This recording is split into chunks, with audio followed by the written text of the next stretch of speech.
Assalamualaikum warahmatullahi wabarakatuh. Kembali lagi di channel Ngoprek Semesta. Kali ini Bapak Ibu, saya kembali mencoba membuat sharing atau berbagi pengalaman atau berbagi dalam konten yang berhubungan dengan PPG guru tertentu atau yang dulu disebut dengan dalam jabatan. Nah, kita langsung saja Bapak Ibu, sesuai dengan judul di video saya, kita akan mencoba berlatih atau menjawab soal yang berkaitan dengan modul yang pertama. Kita masuk saja ke PMM-nya, nanti akan ada sertifikasi pendidik, diklik aja. Nah, kemudian kita akan coba selesaikan modul yang ini dulu, prinsip pengajaran dan asesmen. Nah, di sini ada beberapa materi ya, 1, 2, 3, 4.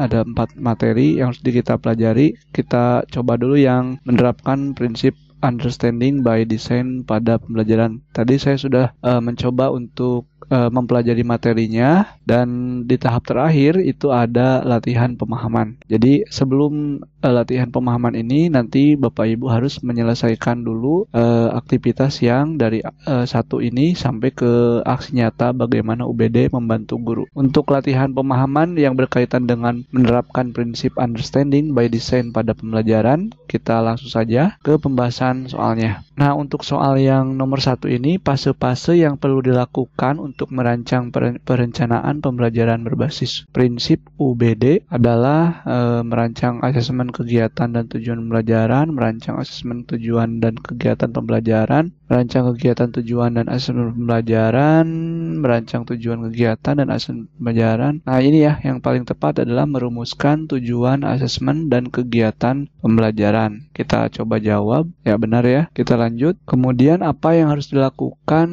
diketahui, apa yang seharusnya dilakukan diketahui dan dipahami oleh peserta didik di akhir pengajaran. Pertanyaan tersebut perlu dirumuskan oleh guru apabila akan melakukan tahap perencanaan strategi pembelajaran, merumuskan tujuan pembelajaran, merancang asesmen, perencanaan kegiatan pembelajaran, perencanaan model pembelajaran. Yang paling tepat ini ya, kayaknya merumuskan tujuan pembelajaran. Kita coba, ya benar ya. Kita lanjutkan. Untuk pertanyaan berikutnya ada bagaimana saya dapat mengetahui bahwa pembelajaran telah mencapai hasil belajar yang diinginkan. Pertanyaan tersebut perlu dirumuskan oleh guru ketika akan melakukan tahap apa. Oke, untuk ini merencanakan model pembelajaran, merumuskan tujuan pembelajaran, kemudian merancang asesmen, ini merancang kegiatan pembelajaran, merencanakan pendekatan pembelajaran. Ini yang berkaitan dengan bagaimana saya dapat mengetahui bahwa pembelajaran telah mencapai hasil. Kalau sudah pembelajarannya sudah mencapai hasil, berarti ini untuk tahap ini ya, merancang asesmen. Kita jawab, ya benar. Kita lanjutkan. Bagaimana saya mendesain kegiatan pembelajaran agar peserta didik yang beragam dapat mencapai tujuan pembelajaran? Merupakan pertanyaan penting yang perlu dipertimbangkan pada tahap yang paling benar. Ini merencanakan model pembelajaran, merumuskan tujuan pembelajaran, merancang asesmen, merancang kegiatan pembelajaran, merencanakan pendekatan. Tadi kalau udah dirancang asesmennya, berarti tinggal merancang kegiatan pembelajarannya.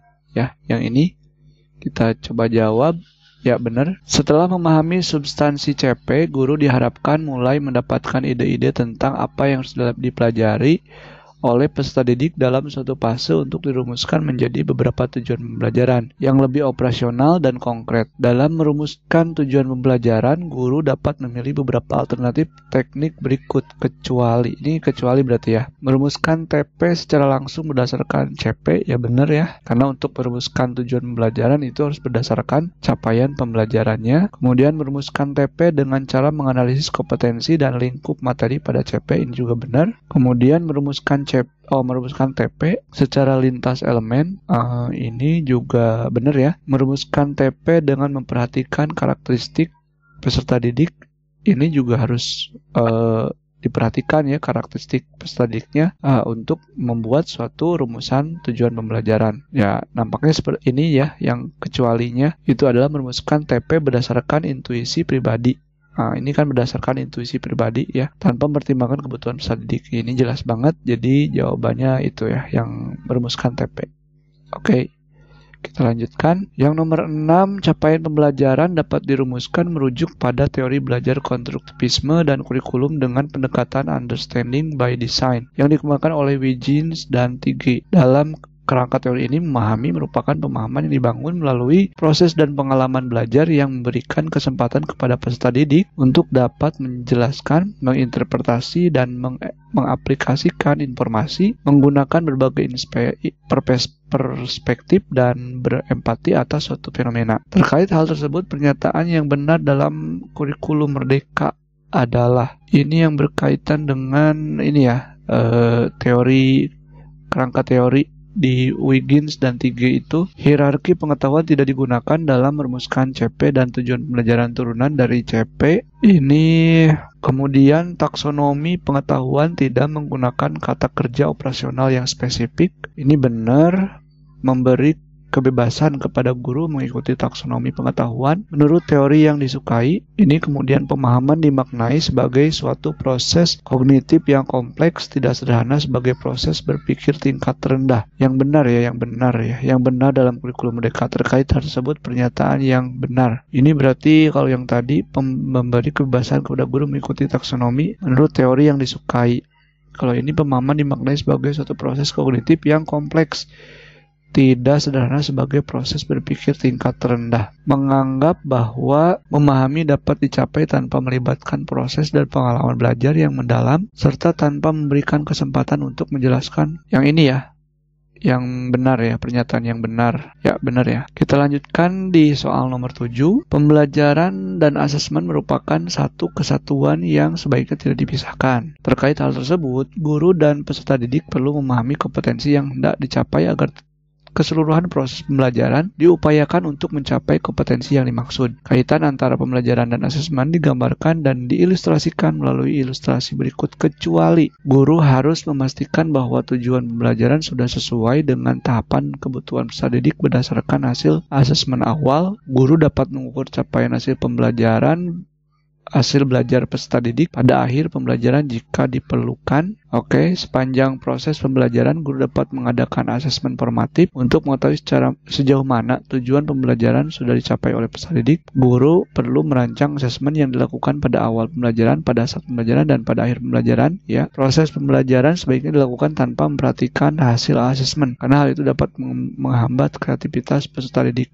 Yang kecuali berarti ini ya, kita coba ya, guru dapat mengukur capaian hasil belajar peserta didik pada akhir pembelajaran. Jadi capaian hasil belajar itu tidak hanya dilakukan di akhir pembelajaran ya. Tadi kan ada as per learning, as sama for ya, for learning, sama ada of. Jadi ada 3 ya. Yang ini nih, yang guru perlu merancang yang dilaksanakan pada awal, saat, dan akhir ya. Jadi bukan mengukur capaian hasil belajar itu tidak dilakukan pada akhir pembelajaran ya. Kita coba. Ya, benar ya. Pada setiap mata pelajaran terdapat sejumlah capaian pembelajaran sebagai kompetensi pembelajaran yang harus dicapai oleh peserta didik pada setiap fase. Rumusan CP tersebut memberikan gambaran tentang tujuan umum dan ketersediaan waktu untuk mencapai tujuan tersebut dalam 6 etape yang disebut fase. Pemanfaatan fase-fase CP dalam perencanaan pembelajaran dapat dilakukan sebagai berikut, kecuali lagi ya, pemanfaatan fase-fase CP ya, memungkinkan kolaborasi guru pada fase yang sama untuk merancang pembelajaran yang efektif bagi peserta didik, mendorong guru fokus pada ketercapaian CP di akhir fase tanpa perlu memperhatikan perkembangan peserta didik dan kesinambungan proses pembelajaran antar kelas, memberi kesempatan pada guru untuk melaksanakan pembelajaran sesuai dengan kesiapan peserta didik, memungkinkan guru merancang dan melaksanakan pembelajaran secara fleksibel atau memastikan peserta didik mencapai kompetensi pembelajaran. Ini yang kecuali ya, pemanfaatan fase. Kita coba yang ini, yang B, mendorong guru fokus pada ketercapaian CP di akhir fase tanpa perlu memperhatikan perkembangan. Nah, ini kan ada kalimat tanpa perlu ya memperhatikan perkembangan. Kita coba ya. Ya, benar ya. Soal nomor 9, pernyataan yang berikut, kriteria ketercapaian tujuan pembelajaran yang benar ya, terkait kriteria ketercapaian tujuan pembelajaran atau disebut dengan KKTP. Yang benar adalah hasil KKTP dapat digunakan untuk merefleksi proses pembelajaran dan menganalisis tingkat penguasaan kompetensi peserta didik. Ya betul ya. KKTP merupakan standar yang ditetapkan untuk menentukan ketercapaian tujuan pembelajaran. Ini juga betul. KKTP dapat disusun melalui pendekatan rubrik. Ini juga benar ya. KKTP dapat disusun melalui deskripsi kriteria dan interval nilai. Sepertinya semuanya benar ya. Kita coba dulu yang semua benar. Dan ya benar ya. Oke, pernyataan terkait asesmen ini soal terakhir ya. Pernyataan terkait asesmen awal berikut ini yang kurang tepat adalah asesmen awal berfungsi untuk mendapatkan yang kurang tepat ya terkait asesmen awal berfungsi untuk mendapatkan nilai capaian hasil belajar untuk dibandingkan dengan kriteria capaian belajar yang ditetapkan. Hasil asesmen awal dapat digunakan sebagai dasar untuk melakukan tindak lanjut berbagai perbaikan berupa intervensi yang tepat. Hasil asesmen awal berfungsi untuk mengetahui tingkat kompetensi, kekuatan, dan kelemahan peserta didik dalam mencapai tujuan pembelajaran. Asesmen awal dapat diterapkan untuk mengetahui kebutuhan belajar peserta didik yang beragam. Ini benar ya. Hasil asesmen awal digunakan untuk memetakan minat. Ini juga benar. Berfungsi untuk mendapatkan nilai. Ini kalau asesmen awal itu bukan untuk mendapatkan nilai capaian hasil belajar ya. Iya, betul ya. Kalau asesmen awal itu untuk memetakan ya. Biasanya yang digunakan untuk memetakan minat, kemampuan, dan kesiapan belajar peserta didik. Jadi kalau untuk mendapatkan nilai capaian hasil belajar bukan asesmen awal ya. Jadi yang ini yang kurang tepatnya kita jawab ya benar ya. Kita lanjutkan dan selesai. Nah gitu Bapak Ibu. Semoga bermanfaat. Sharing kali ini, semoga dilancarkan dalam melaksanakan PPG guru tertentu atau dalam jabatan tahun 2024 ya, yang piloting tahap 2 ataupun yang kemarin piloting tahap 1. Oke, kita akhiri. Nantikan video dari saya selanjutnya berkaitan dengan PPG guru tertentu khususnya untuk yang piloting tahap 2. Terima kasih Bapak Ibu. Assalamualaikum warahmatullahi wabarakatuh.